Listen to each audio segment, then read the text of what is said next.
கிறிஸ்துவுக்குள் பிரியமானவர்களே, இந்த நாளுக்கான தினசரி தியான வசனம் மத்தேயு எழுதின சுவிசேஷம் 16வது அதிகாரம் 6வது வசனம். மத்தேயு 16:6, Matthew 16:6. இயேசு அவர்களை நோக்கி, பரிசேயர் சதுசேயர் என்பவர்களின் புளித்த மாவை குறித்து எச்சரிக்கையாயிருங்கள் என்றார். இப்போ கர்த்தராகிய இயேசு கிறிஸ்து என்ன பண்ணுறாருன்னா, இந்த ஈஸ்ட்ன்னு சொல்கிறோம், லெவன் இல்லை புளிச்ச மாவு அப்படிங்கிறத ஒரு அடையாளமாக வைத்து அது எவ்வளவு மோசமாக ஒரு கள்ள போதனையாக மாறிடும் அப்படின்னு காட்டக்கூடியதை சொல்லி கொடுக்குறார். எப்படி கொஞ்சம் புளிச்ச மாவு மொத்த மாவை புளிக்க வைக்குமோ, அதே போல் இந்த பரிசேயர் சதுசேயர்கள் என்று சொல்லக்கூடிய அவங்களுடைய புளிச்ச மாவு என்ன? அவங்க நடிக்கிறது, மாய்மாலம் பண்ணுறது, இல்லை அவங்க சம்பிரதாயங்களை பார்க்கறது, இல்லை பாரம்பரியத்தை கடைப்பிடிக்கிறது, இப்படி வர்றது என்ன பண்ணு தெரியுமா? மற்றவருடைய இருதயத்தை கெடுத்துரும். அதனால் நீங்கள் ரொம்ப ஜாக்கிரதையாக இருக்க வேண்டும் என்று. இப்போ அவங்களுடைய கவனம் எதை குறித்து தான் இருந்துச்சு? 5வது வசனத்தில் அவங்க அப்பம் கொடுத்து வரலன்னு வருத்தாங்க. ஆனால் கர்த்தர் என்ன சொல்லி கொடுக்குறாரு பார்த்தீங்களா? எவ்வளவு ஈஸியாக நம்மளுடைய மாம்ச தேவை ஆவிக்குரியதை இதாக்கிடுமோ, அதே மாதிரி இவங்களுடைய ஒரு சின்ன கள்ள போதனை மொத்தத்தையும் கெடுத்துரும். அப்போ என்னென்னா, இந்த கள்ள போதனை ரொம்ப அமைதியாக, ரொம்ப வேகமாக, ரொம்ப வல்லமையாக கெடுக்கும். எப்படி? அதாவது நல்ல காரியம் கெடுக்காது. ஆனால் என்ன பண்ணும், இந்த பொல்லாத காரியம் என்ன போகும், ரொம்ப குவைட்டாக, யாருக்கு தெரியாமல், ஏதாவது ரொம்ப வேகமாக, ரொம்ப வல்லமையாக கெடுக்கக்கூடியதாக இருக்கும்.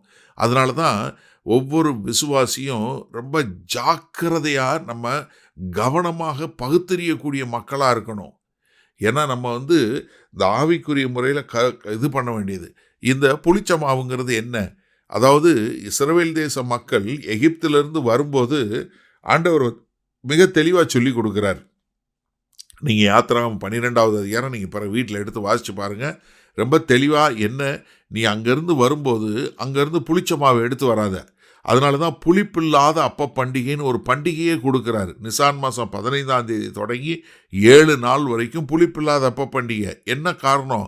என்னுடைய பழைய வாழ்க்கையிலிருந்து நான் எதையும் எடுத்துகிட்டு வரப்போகிறதில்ல. அதனால தான் அப்போஸ்தலனாகிய பவுல் கொரிந்து சபைக்கு எழுதும்போது 1 கொரிந்தியர் 5வது அதிகாரத்தில் 6வது வசனத்திலிருந்து, நீங்கள் மேன்மை பாராட்டுகிறது நல்லதல்ல, கொஞ்சம் புளித்த மா பிசைந்த மா முழுவதையும் புளிப்பாக்கும் என்று அறியீர்களா? ஆகையால் நீங்கள் புளிப்பில்லாதவர்களாய் இருக்கிறபடியே புதிதாய் பிசைந்த மாவாய் இருக்கும்படிக்கு பழைய புளித்த மாவை புறம்பே கழித்து போடுங்கள். காரணம் என்ன? ஏனெனில் நம்முடைய பஸ்காவாகிய கிறிஸ்து நமக்காக பலியிடப்பட்டிருக்கிறாரே. ஆதலால் பழைய புளித்த மாவோடே அல்ல, துர்க்குணம் பொல்லாப்பு என்னும் புளித்த மாவோடும் அல்ல, துப்புரவு உண்மை என்னும் புளிப்பில்லாத அப்பத்தோடே பண்டிகையை ஆசரிக்க கடவோம்.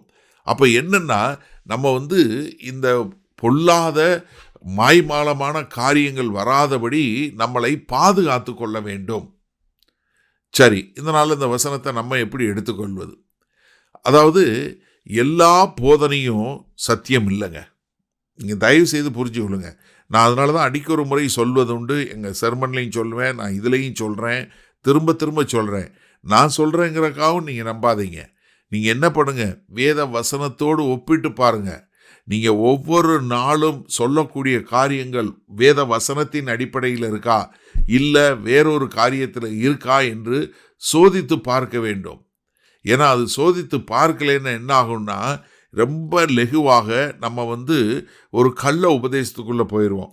இந்த கள்ள உபதேசனோட நீங்கள் நினைக்காதீங்க, அவர் ஏதோ கருப்பு கலரில் ட்ரெஸ் போட்டு 2 கொம்பு வச்சுட்டு வருவார். இல்லவே இல்லை. கள்ள உபதேசியார் எப்படி இருப்பார்னா, எல்லார மாதிரியும் தான் இருப்பார். அவர் வேறு பைபிள் வச்சுருப்பாரா? இல்லை, இதே பைபிள் தான் வச்சுருப்பார். அவர் வேறு கிறிஸ்துவ பேசுவாரா? பேச மாட்டார். இதே கிறிஸ்துவ தான் பேசுவார். ஆனால் என்ன, வேற ஒரு காரியத்தை சொல்லி கொடுத்துட்டு போயிடுவார். ஒன்று கிறிஸ்துவோடு சேர்ந்து இதை பண்ணுங்க, இல்லை கிறிஸ்துட்டேருந்து இதை கழிச்சிருங்கன்னு சொல்லி பாதி வசனத்தை எடுப்பார்.